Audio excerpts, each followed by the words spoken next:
जय हिंद बच्चों। कैसे हैं आप सब? आशा करती हूँ सब खूब स्वस्थ होंगे और खूब मन लगा के पढ़ाई कर रहे होंगे। तो आइए बच्चों, आज आपका क्लास 11 का जो गद्य साहित्य का इतिहास का जो शुरुआत है बच्चों, उसमें जो शेष पार्ट आपका ये जो निरंतरता बना हुआ है, इसमें हम आज पिछले क्लास में हम देखे द्विवेदी युगीन गद्य को समझ लिया था।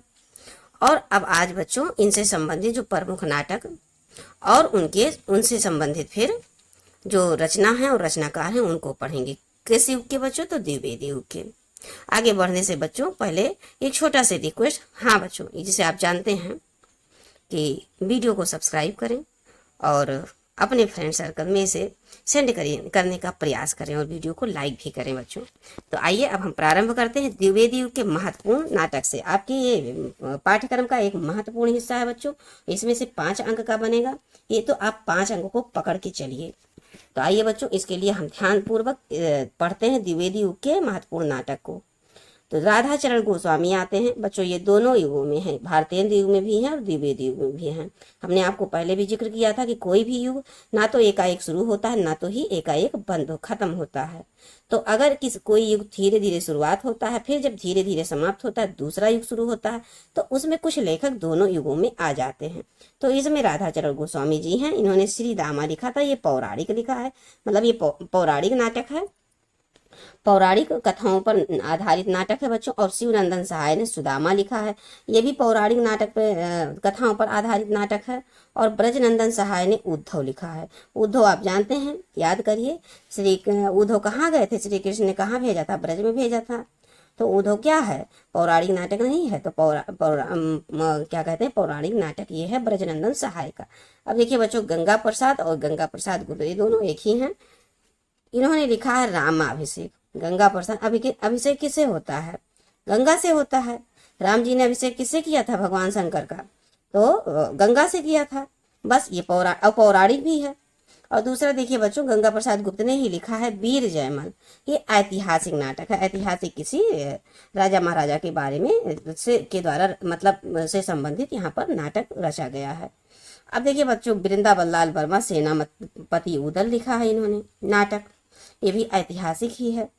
और फिर भगवती प्रसाद ने क्या लिखा है? वृद्ध विवाह। जो भगवती प्रसाद हैं बच्चों, ये वृद्धों की विवाह कराते हैं। क्या? वृद्धों की विवाह। भगवती प्रसाद वृद्ध विवाह। लाला सीताराम मृक्ष कटिकम, ये अनुवाद किया है मृक्ष कटिकम का। किसने? लाला सीताराम ने। और सदानंद अवस्थी, ये नागानंद को अनुवाद किया है।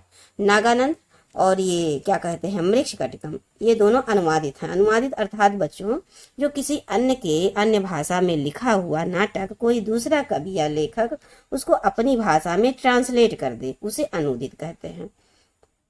अब आइए बच्चों, उल्लेखनीय उपन्यास भी देख लेते हैं। इम्पोर्टेंस उपन्यास तो देखिए, ये देवकी नंद खत्री का उपन्यास चंद्रकांता, संतत भूतनाथ, अनूठी बेगम, किशोरी लाल गोस्वामी, तारा, रजिया बेगम, गोपाल दास गहमरी, सरकटीलास, जासूस की भूल, लज्जा राम शर्मा, आदर्श दंपति, आदर्श हिंदू। दोनों में आदर्श है बच्चों। लज्जा और आदर्श को कनेक्ट करके याद रखिएगा।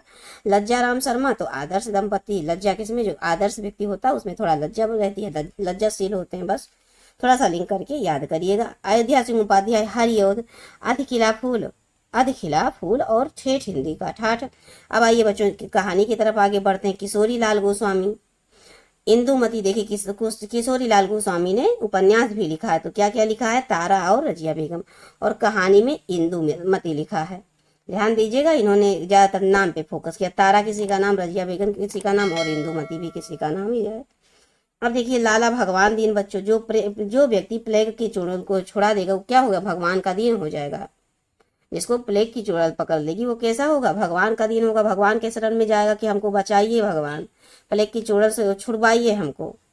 ऐसे लिंक करके भगवान के पास कहाँ जाएगा? प्लेग की चुड़ैल पकड़ेगी तो कहाँ जाएगा? भगवान के पास जाएगा। बस जो भगवान दीन होते हैं, दीन दुखियों के सहयोगी होते हैं, सहायता करते हैं, उन्हीं के पास जाएगा। और रामचंद्र शुक्ल को पकड़िए बच्चों और श्री रामचंद्र जी को पढ़ लीजिए। श्री रामचंद्र जी के बारे में आप तो सब जानते हैं कि उनको 14 वर्ष का समय वनवास मिला था। और यहाँ पर फिर रामचंद्र शुक्ल ने 11 वर्ष का समय लिख दिया। एकदम आपको याद रहेगा, 2-4 बार ऐसे लिख लीजिएगा ब्रैकेट में जब ब्रैकेट में चीजें लिखे रहेंगे तो जब जब ये रचनाएं पढ़ेंगे तब तब ये चीजें आपके दिमाग में आएंगी, और 2 से 4-6 बार देखिएगा बच्चों, एक ही हफ्ते में ये दिमाग में आपके बैठ जाएगा। कोई भी पूछेगा रामचंद्र शुक्ल ने क्या लिखा, आप तुम बताओगे तुरंत कि 11 वर्ष का समय लिखा है बस। और एग्जाम में आएगा तो फिर क्या कहना आपका, दूसरों से एकदम अलग हो जाओगे। बंग महिला दुलाई वाली ने लिखा है। किसने लिखा है? दुलाई वाली। चंद्रधर शर्मा गुलेरी, उसने कहा था। हमने अब एक नाटक, एक कहानी है बच्चों इनसे संबंधित, ये चंद्रधर शर्मा गुलेरी जो ये उसने कहा था कहानी को लिखे हैं।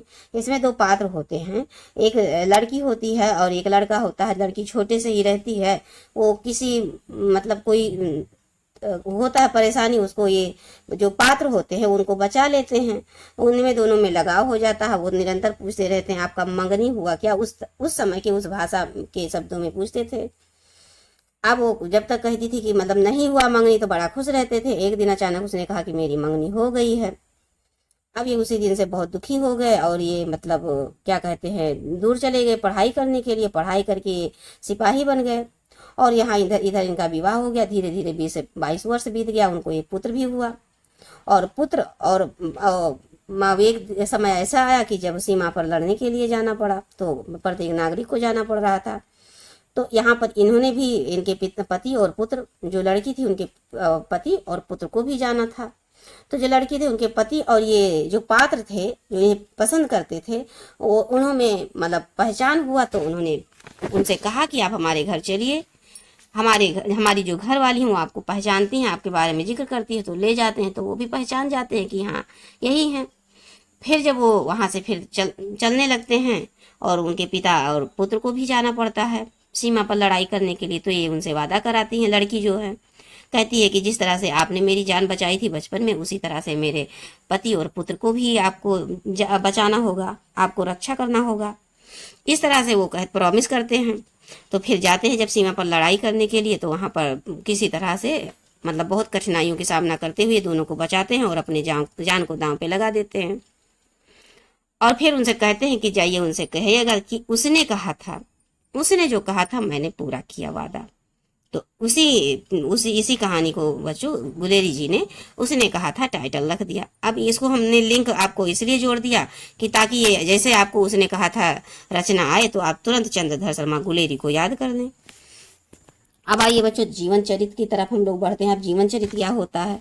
जीवन चरित्र बच्चों जैसे हम किसी अन्य के, कोई विशेष व्यक्ति है, उनके कोई महान व्यक्ति है, उनके बारे में हम उनके जन्म से लेकर मृत्यु तक जो भी घटनाएं हैं, जो भी उनके जीवन में घटनाएं हैं, जो उन्होंने कार्य किए, जो उनको प्रसिद्धि मिली, वो सब एक एक करके उनके बारे में लिखना जीवन चरित्र कहलाता है।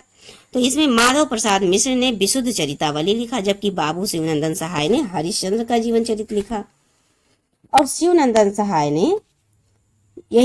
सहाय ने गोस्वामी तुलसीदास का भी जीवन चरित्र लिखा, हरिश्चंद्र जी का और गोस्वामी तुलसीदास जी का भी शिवनंदन सहाय ने। और रामचंद्र शुक्ल ने बाबू राधा कृष्ण दास को भी लिखा। बाबू राधा कृष्ण दास के जीवन चरित्र को किसने लिखा? तो रामचंद्र शुक्ल ने लिखा। अब आइए बच्चों छायावाद योगीन की तरफ हम लोग बढ़ते हैं, इनको पढ़ते हैं, समझते हैं कि क्या है छायावाद। देखिए बच्चों छायावाद योगीन जो गद्य थे वहां पर क्या क्या विविधताएं थी। तो यहाँ पर जो बच्चों छायावाद योगीन गद्य में जो हिंदी साहित्य की जो विविध गद्य विधाएं हैं, विभिन्न गद्य विधाएं बच्चों, जैसे आपका हो गया कहानी, उपन्यास और यात्रा वृत्त, रिपोर्टाज, संस्मरण, लघु कथा, जीवनी, आत्मकथा, ये सब बच्चों क्या है? गद्य विधा है। विभिन्न प्रकार की गद्य की विधाएं हैं। आपसे क्वेश्चन पूछेगा, आपसे कोई क्वेश्चन दे देगा, कह देगा कि स्वर्ण विहीन किस प्रकार की विधा है, तो आप बताएंगे कि ये क्या है? कहानी नाटक विधा है। आपसे पूछ लेगा कि रंगभूमि किस प्रकार की विधा है, तो आप कहेंगे उपन्यास विधा है। पूछ लिया किसने लिखा, तो आप तो जानते हैं प्रेमचंद ने लिखा है, लेकिन विधा पूछ लिया तो इस पर आपको ध्यान से इसको पढ़ना और समझना होगा। तो देखिए बच्चों, विधाओं के बारे में हमने समझा और कह रहा कि रचना की जो अपनी चरम सीमा पर थी उस समय, वो जिसका विवरण निम्नलिखित में है। कह रहे कि जो छायावाद युगीन गद्य में हिंदी साहित्य की जो विविध गद्य विधाओं की रचना अपनी जो चरम सीमा पर थी उसका विवरण यहाँ पर दिया हुआ। अर्थात चरम सीमा का अर्थ मतलब उस समय जो व्यक्ति थे वो ज्यादातर नाटक, कहानी, उपन्यास मैक्सिमम लिखते थे, जो भी लेखक थे, जो भी कवि थे। तो देखिए बच्चों, अभी इनको थोड़ा सा आगे करते हैं और पढ़ते हैं। नाटक के क्षेत्र में सबसे पहले पढ़ लेते हैं कौन है। तो जब नाटक का नाम आए बच्चों, तो आप सबसे पहले छायावाद की बात कर रहे हैं तो आप जयशंकर प्रसाद को याद करेंगे, अगर छायावाद की बात आ रही है तो। और नहीं तो वैसे नाटक की बात आएगी तो भारतेंदु हरिश्चंद्र प्रसिद्ध हैं, वहीं से शुरुआत ही होती है नाटक की। ये चरम सीमा की बात कर रहे हैं। जैसे बच्चों, किसी भी चीज की जब शुरुआत होती है तो शुरुआत में ज्यादा डेवलप नहीं करता है, फिर धीरे धीरे जाके बहुत ज्यादा उससे प्रचलित हो जाता है। बहुत सारे लोग उस पर कहानियां लिखने लगते हैं, बहुत सारे लोग नाटक के ऊपर लिखने लगते हैं। तो वही चीज है यहाँ पर। तो जयशंकर प्रसाद छायावाद। तो नाटक के क्षेत्र में बच्चों छायावाद में जयशंकर प्रसाद के रूप में एक युगांतर उपस्थित हुआ है। मतलब एक युग के बाद अंतर, जो युगों में अंतर होता है, जैसे वहां भारतीय युग, फिर यहाँ छायावाद युग, दोनों का अंतर। तो इसमें जयशंकर प्रसाद ने कल्याणी, ध्रुव स्वामी, चंद्रगुप्त, अस्कंद गुप्त, हरि और राजश्री, ऐसे तमाम इन्होंने लिखा है क्या नाटक। और हरिकृष्ण प्रेमी ने स्वर्णविहीन, रक्षाबंधन, प्रतिशोध, ये नाटक लिखे हैं हरिकृष्ण प्रेमी। और बच्चों लक्ष्मी नारायण मिश्र ने सन्यासी मुक्ति का रहस्य, ये लिखा है इन्होंने, लक्ष्मी नारायण मिश्र ने। अब आइए बच्चों, उपन्यास के क्षेत्र में हम आगे बढ़ते हैं। तो प्रेमचंद को उपन्यास सम्राट माना जाता है। इनकी जो प्रमुख रचनाओं में सेवा सदन हो गया, रंगभूमि हो गया, कर्मभूमि, निर्मला, कायाकल्प, गबन, गोदान, ये सब मोस्ट इंपॉर्टेंट क्या है बच्चों, उपन्यास हैं। इसको याद करके रखिएगा, क्वेश्चन में 1 नंबर का अवश्य बन जाएगा एग्जाम में आपके। आप देखिए, प्रेमचंद के अलावा शिव विश्वंभर नाथ शर्मा कौशिक, आचार्य चतुर्सेन शास्त्री हो गए, शिव पूजन सहाय हो गए, पांडे बेचन शर्मा उग्र हो गए, भगवती वर्मा हो गए, ये सब मतलब उल्लेखनीय उपन्यासकार थे उस समय के छायावाद युग के बच्चों। अब आइए निबंध के क्षेत्र में, अभी हमने नाटक और उपन्यास को पढ़ा, अब निबंध के क्षेत्र में हम लोग पढ़ रहे हैं कि निबंध के क्षेत्र में कौन कौन है, किसका योगदान है बच्चों। तो जब निबंध का नाम आए और छायावाद युग का नाम आए तो आप रामचंद्र शुक्ल को मत भूलिएगा। अब उसके बाद महत्वपूर्ण स्थान है इनकी रचनाएं हैं बच्चों, भाव या मनोविकार, भाव या मनोविकार, घृणा, क्रोध, साधारणीकरण और व्यक्ति वैचित्रवाद एवं काव्य में रहस्यवाद इत्यादि इनके सभी निबंध चिंतामणि निबंध संग्रह में संकलित है। इनके अतिरिक्त शिव पूजन सहाय, पद्मलाल पुन्नालाल बख्शी, पांडे बेचन शर्मा उग्र, वियोगी हरि, श्री राम शर्मा, गुलाब राय, संपूर्णानंद आदि उल्लेखनीय क्या है, निबंधकार हैं बच्चों। तो चीजें आपको समझ में आ रही होंगी बच्चों। आज आपके गद्य साहित्य के इतिहास की जो शेष जो निरंतरता बनी हुई है, इसमें यहीं पर हम समाप्त करते हैं और आपको मिलते हैं नेक्स्ट क्लास में ये छायावादोत्तर युगीन गद्य के साथ। किसके साथ बच्चों, तो छायावादोत्तर युगीन। आप जानते हैं छायावाद में आपके कौन आते हैं, जयशंकर प्रसाद आते हैं, मेन है बच्चों। और छायावादोत्तर में आपके आ जाएंगे हजारी प्रसाद, मतलब छायावाद के बाद के युग की बात हो रही, तो यहाँ पर हजारी प्रसाद आ जाएंगे।